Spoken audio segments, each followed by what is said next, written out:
અશ્વિનભાઈનું કામ આપણને એમાં ગમ્યું, આપણે જોઈએ એ વસ્તુ આપે છે.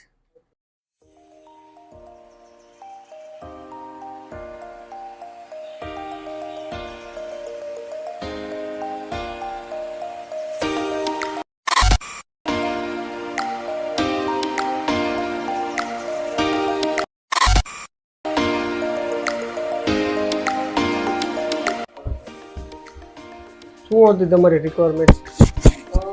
મારે છે વાળ થઈ ગયા છે, કપાઈ રહી છે, એટલે હું પેચ બધી જગ્યાએ લગાવે છે માણસો, તો મારે પેચ માટેનું કરવાનું. બતાવી દો.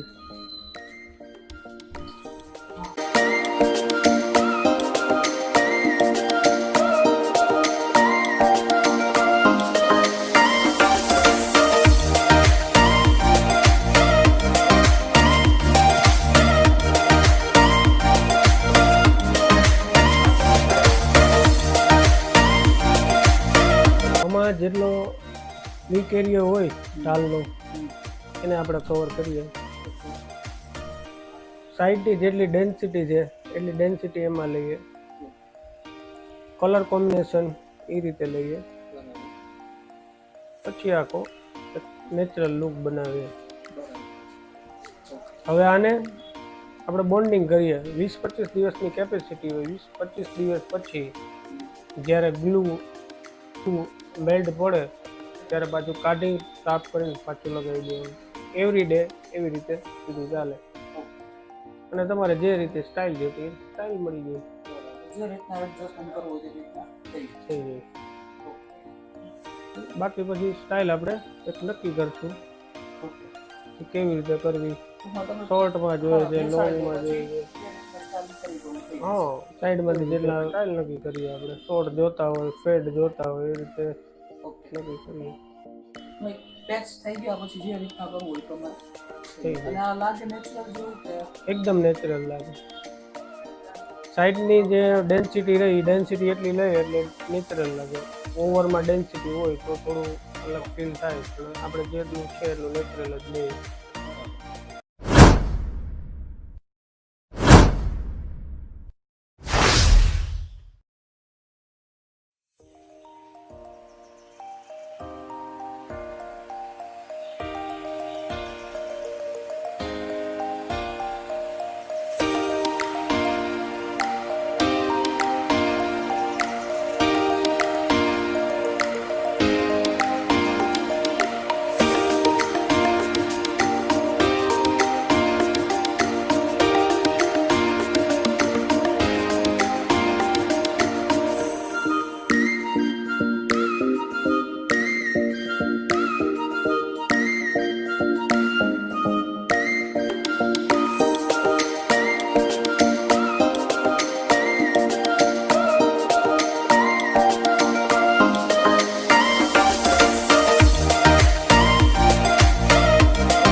વિચાર્યું હતું કે પ્લાન્ટેશન કરીએ, પછી વિચાર્યું કે એક વખત આ પેચનું ટ્રાય કરીએ, પણ પેચનું રિઝલ્ટ આજે જોયા પછી એમ થયું કે બેસ્ટ છે પ્લાન્ટેશન કરતાં,